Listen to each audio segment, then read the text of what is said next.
농사는 1년을 내다보며 나무를 심는 것은 10년을 내다보고요. 그리고 자녀를 교육하는 것은 100년을 내다보고 한다고 말하죠. 농사 가운데 무엇보다 중요한 것은 자식 농사다라고 말할 수 있죠.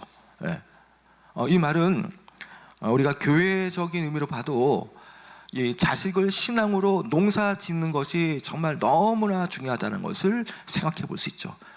자녀를 믿음으로 잘 키워낼 때에 교회가, 가정이, 나라가 바뀌어질 수 있기 때문에 너무나 이것은 중요한 말이죠. 오늘은 어린이날이고요. 또 교회적으로는 어린이 주일로 지키는 주일입니다. 여러분들은 평소 때의 어린아이들에 대해서 어떤 생각을 품고 있습니까? 또 어떤 마음으로 어린 아이들을 대상으로 하는 학부모들이 어떤 마음으로 아이들을 양육하고 있습니까?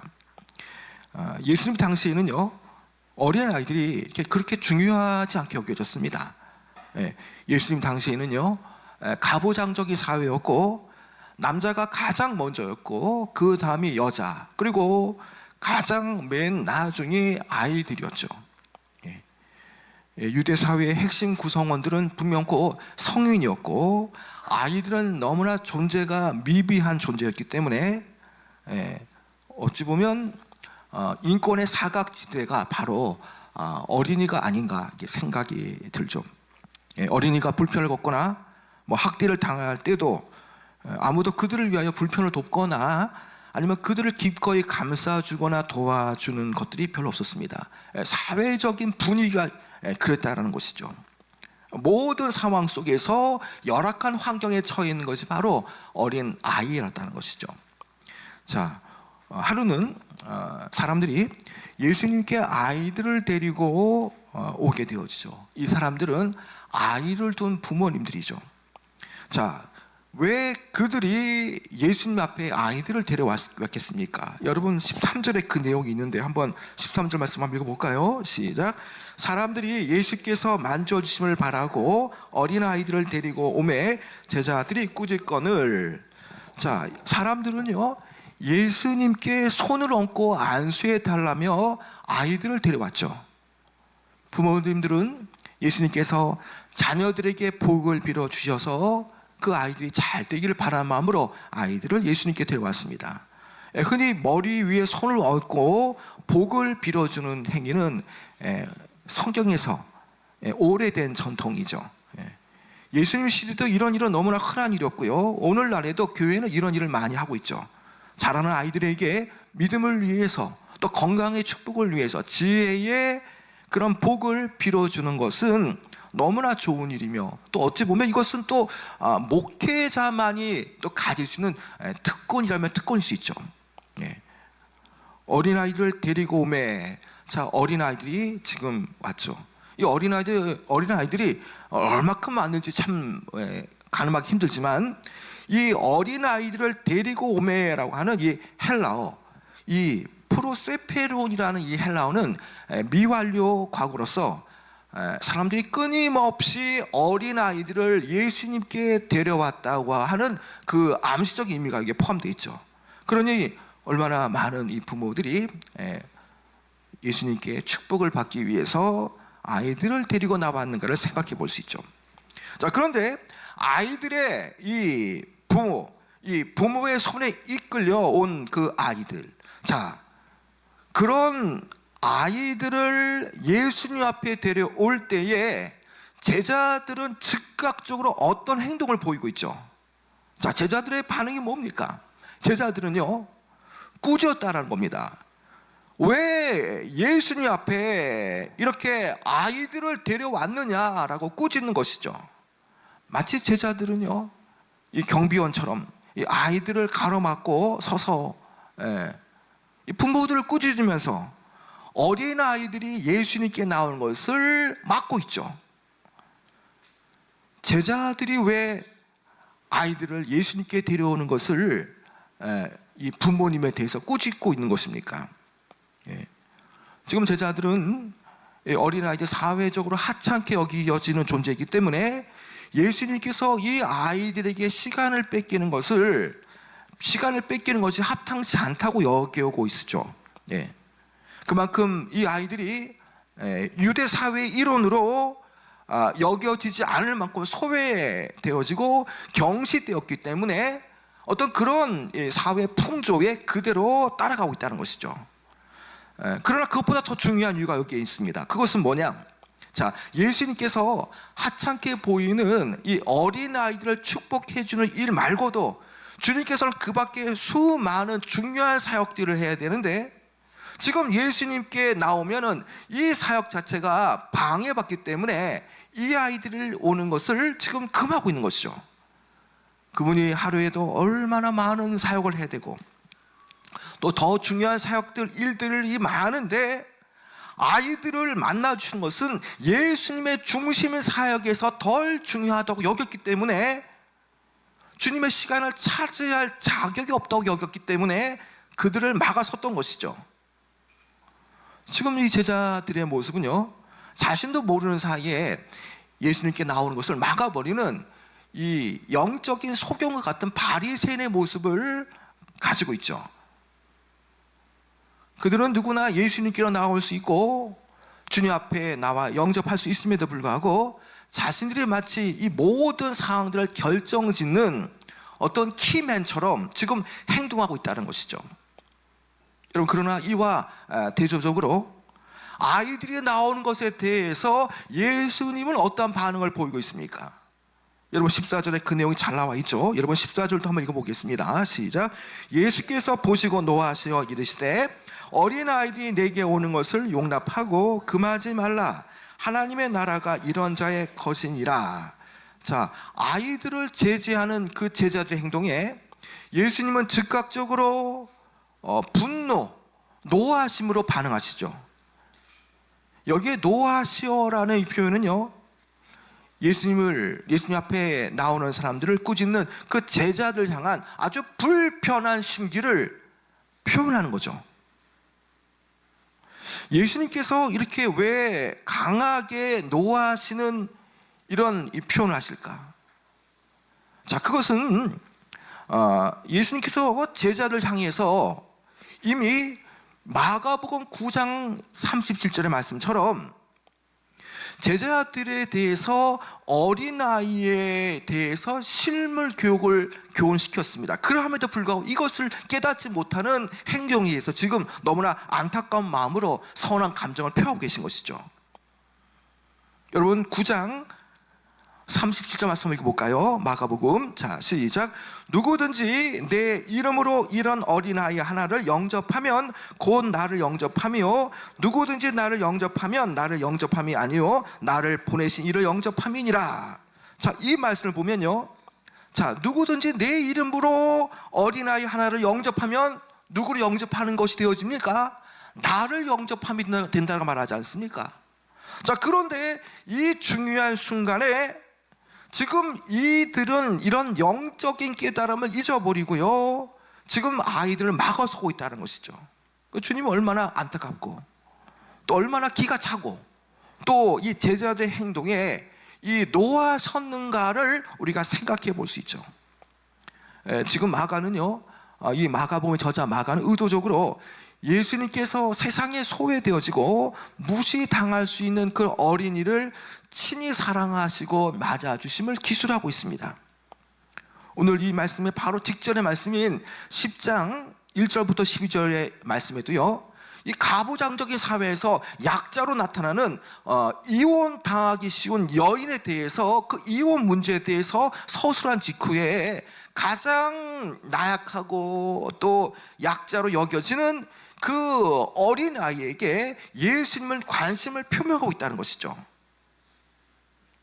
14절 중반절에 보면요, 어린아이들이 내게 오는 것을 용납하고 금하지 말라라고 말씀하시죠.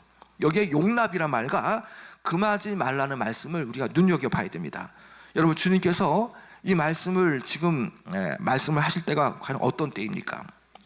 예수님께서는요, 이제 11장으로 가게 되어지면은 얼마 있지 않아서 예루살렘으로 들어가셔서 십자가의 대속의 이 사명을 지시러 가셔야 됩니다. 온통 예수님의 마음은요, 죄 많은 사람들 담당하기 위해서 십자가 고난을 당하시는 그 사역에 지금 집중되어 있죠.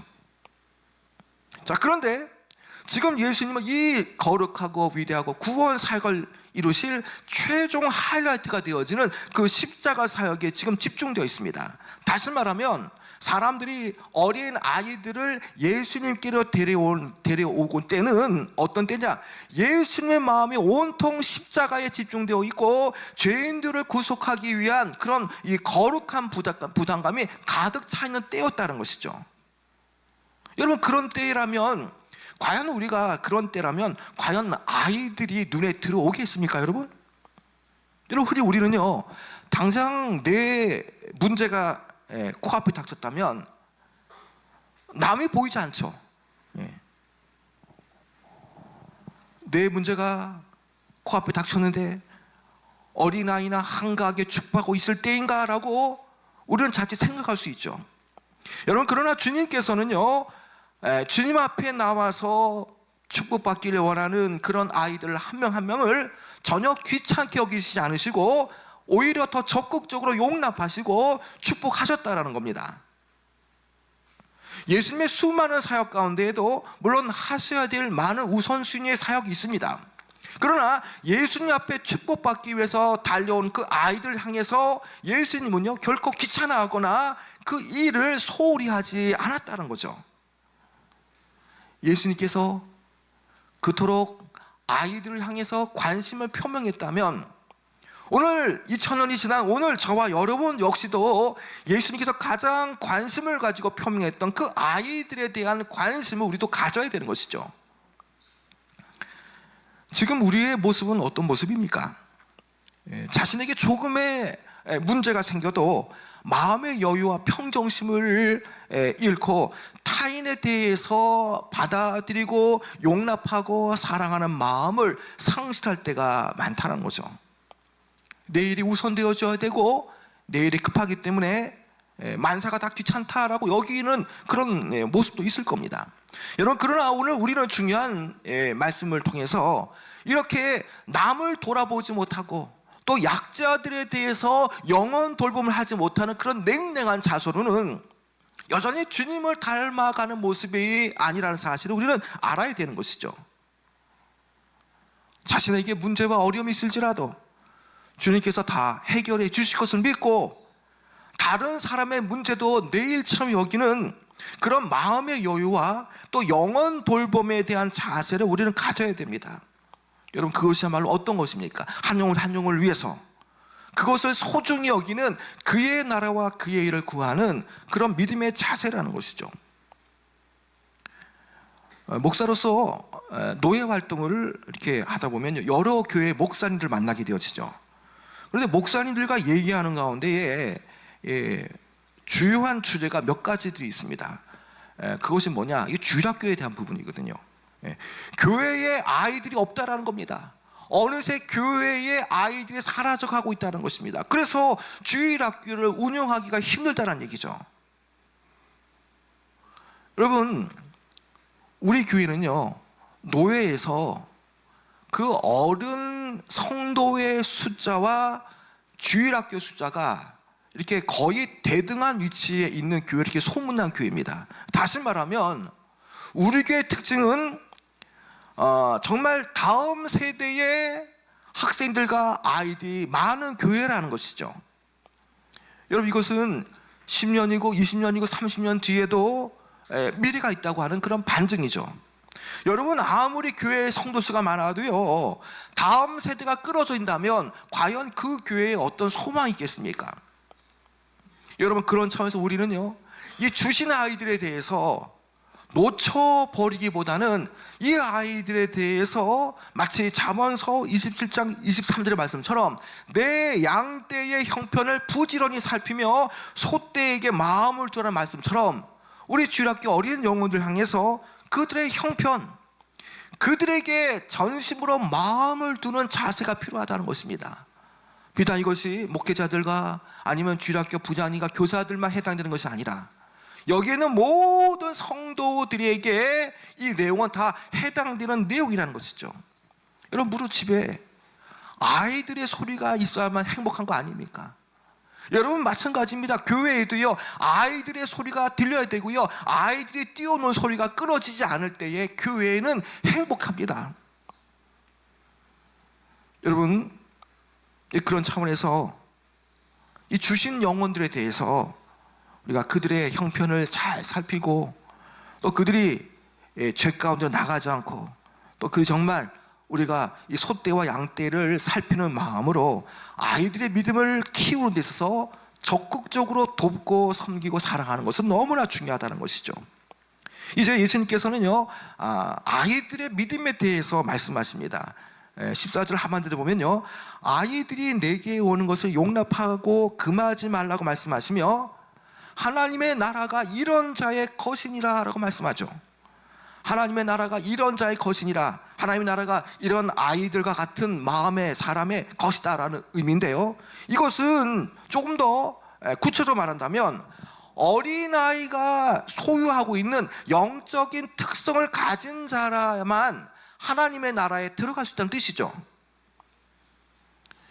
예수님께서는요, 계속적으로 이 말씀을 심화시켜서 이어갑니다. 여러분 15절 말씀 한번 읽어볼까요? 15절 시작.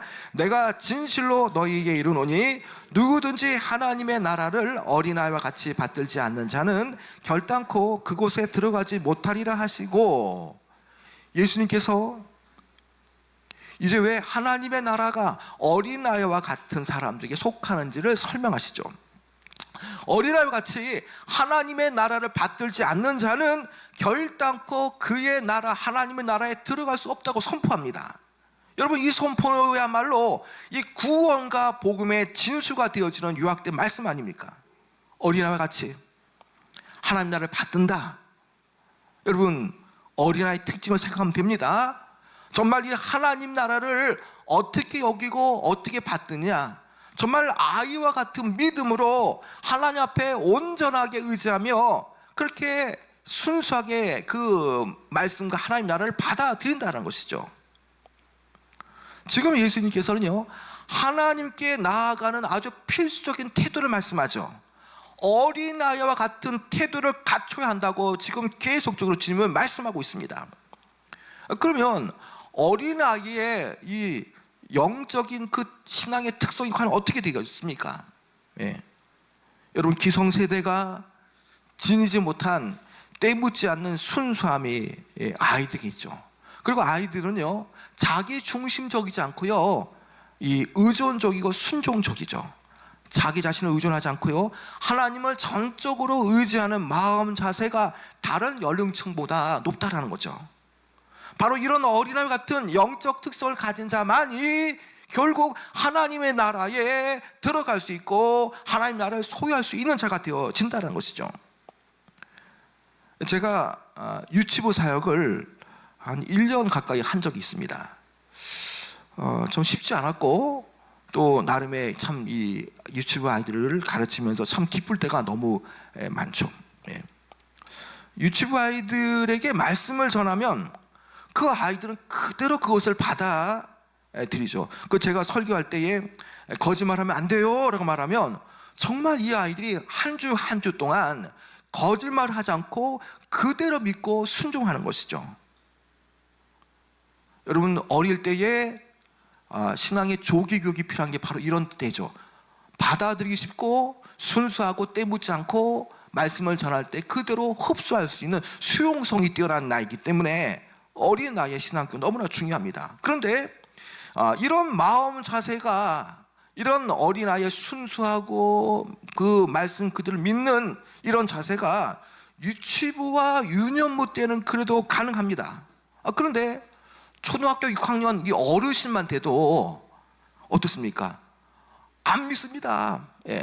우리 현중이가 5학년인데 5학년 이제 뭐 그 나이만 돼도 반항하고 안 믿잖아요. 그런 게 어디 있어요?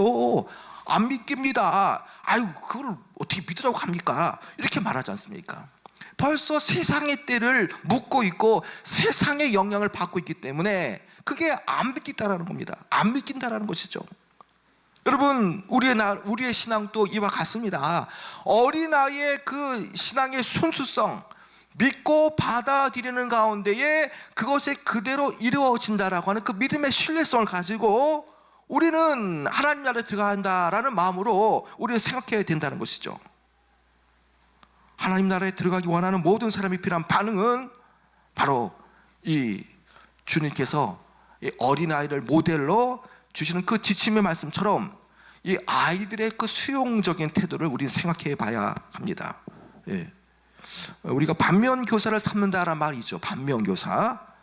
자, 우리는 자녀들에 대해서 이런 인식이 너무나 강합니다. 내 자녀는, 어린 자녀들은 신앙의 전수의 대상으로만 여기죠. 그러나 여러분, 우리가 어린 아이들에게는 우리가 가지지 못한 것도 있지 않습니까? 우리는 늘 아이들에게 말씀을 가르치고 훈육하는 대상으로 여기지만, 그러나 아이들을 우리의 거울로 봐서 우리가 본받을 점도 있다는 사실을 잊으면 안 된다는 겁니다. 어른이 가지지 못한 이 아이들이 가진 그 어떤 것이든 순수하게 받아들일 신앙, 말씀을 들으면 하나님 말씀을 순수하게 믿고 신뢰하는 그 어린아이 신앙을 우리가 어른들이 본받아야 한다는 것이죠. 이제 16절을 가면요, 부모들이 자기 자녀를 예수님께 데려온 이유가 밝혀지게 되어지죠. 그것은 예수님 앞에 나와서 축복받기를 원하는 것이죠. 여러분 16절 말씀 한번 읽어볼까요? 시작. 그 어린아이들을 안고 그들을 위해 안수하시고 축복하시니라. 자, 예수님께서 간절하게 축복해 주셨을 뿐만 아니라 자신에게 데려온 아이들에게 시간을 내어주셔서 축복하시죠. 이것은 분명히 시간이 걸리는 일이지만 예수님은 서둘러 이 과정을 빨리 속히 끝내지 않았습니다. 하찮게 여겼기 때문에 이것을 속히 빨리 끝내지 않았다는 겁니다. 오는 아이들 다 받아주시고 또 순수하게 믿고 신뢰하는 아이들에게 하나하나 시간을 할애해서 축복을 해주셨다는 것이죠. 예수님은요, 오늘 이 말씀을 통해서 세상 사람들이 시간과 주의를 기울일 가치가 없다고 생각하는 그 아이들에 대해서 오히려 더 진심으로 환영하며 축복하시며 안수하심을 통해서 아이들이 얼마나 하나님 나라의 또 교회 구성원으로서 얼마나 소중한가를 우리에게 보여주시죠. 이제 좀 말씀을 맺도록 하겠습니다. 여러분, 오늘 말씀은 우리를 더 중요한 문제로 이끌어 갑니다. 예수님께서는 그동안 제자들이 중요하지 않게 여겼던 그 아이들에 대한 그 중요성을 환기시키고 부각시키죠. 예수님께서는 소홀히 여김을 받고 힘이 없는 작은 자들에게 관심을 보이십니다. 그래서 예수님께서 세우려고 하는 공동체는 어떤 공동체냐? 힘이 작은 자들을 막지 않으시고 쫓아내지 않으시고 그들을 용납하고 수용하시는 사랑의 공동체임을 표명하고 계시다는 것이죠. 그 주님께서 하시고자 했던 그 공동체는 바로 오늘 2000년이 지난 바로 교회의 모습이라는 것이죠. 그렇다면 오늘 우리 교회는 소외되고 연약한 자들을 향해서 어떤 마음의 자세를 가지고 있는가를 우리는 한 번쯤은 생각해 봐야 합니다. 예수님께서는 소외되고 연약한 작은 아이들을 귀하게 보셨고요. 그러나 이와 달리 예수님을 쫓고 따라가야 할 그 제자들은 어떻습니까? 세상이 대하는 방식으로 세상이 중요하게 여기는 사람들만 중요하게 여기고 세상이 볼 때에 그렇게 보지 않는 그 대상에 대해서는 소홀히 했다는 것을 우리가 살펴볼 수 있지 않습니까? 여러분, 오늘 우리는요, 세상의 가치 기준으로 아이들을 대했던 제자들의 방식이 아니라 예수님께서 행하셨던 그 방식처럼 우리는 어린아이들, 작지만 작은 소자가 되어지는 그 아이들에게 관심과 사랑을 가져야 됩니다. 아이들 한 명 한 명에게 발로 안으시고 안수하시고 그들이 바라는 대로 안수를 통해서 축복을 해주셨지 않습니까? 여러분, 그런 차원에서 우리 어린 아이들은요, 축복의 대상입니다. 우리 아이들 자녀가 될 수 있고요, 손주도 될 수 있지 않습니까? 그래서 이 교회에 오는 아이들에게 대해서는요, 늘 이뻐해주고 축복해 주시길 바랍니다. 그리고 혹 내 자녀와 손주 때에 그것이 없다면, 아이들이 없다면, 그래도 내 안에 내 자녀와 손주란 마음을 품고요, 우리 자녀들이, 아이들이 말썽을 피워도 이 아이들이 얼마나 주께서 귀중하게 여기시는가 생각하면서 이 아이들에게 사랑을 먹여야 되고요, 우리 아이들에게 관심을 쏟아야 되는 것입니다. 여러분, 오늘날 어떤 사람들은요, 어린아이들 아주 부담스럽게 여기는 사람들이 있습니다. 그러나 주님께서 이 아이들을 부담스럽게 여기지 않으시고 이 아이들 가운데 계시고 역사하시면서 얼마나 이 아이들을 소중히 여겼는가를 생각해 볼 수 있죠. 여러분, 이 일을 주님께서는요 우리에게 위탁하시고 맡기셨습니다. 이 주신 아이들을 교회에 맡기고 여러분과 저에게 맡기셨다라는 것입니다. 그래서 이 아이들을 우리는 소중히 여기게 되어지는 것이죠. 여러분, 미래의 소망이 되어지는 이 아이들을 우리가 좀 힘들지만 그러나 이 아이들을 위해서 투자와 노력을 통해서 다음 세대를 확보하고 양육해야 됩니다. 여러분, 그래야지만 교회가 희망이 있다는 것이죠. 여러분, 유럽의 교회를 한번 가보시길 바랍니다. 다 큰 교회에 4명, 5명 할아버지 할머니만 있지 않습니까? 다음 세대 사역을 하지 못했기 때문에 그 아이들에 대한 그 다음 세대에 대한 투자와 노력을 잘 하지 못했기 때문에 그런 일들이 벌어졌습니다. 물론 뭐 다른 것도 있겠죠.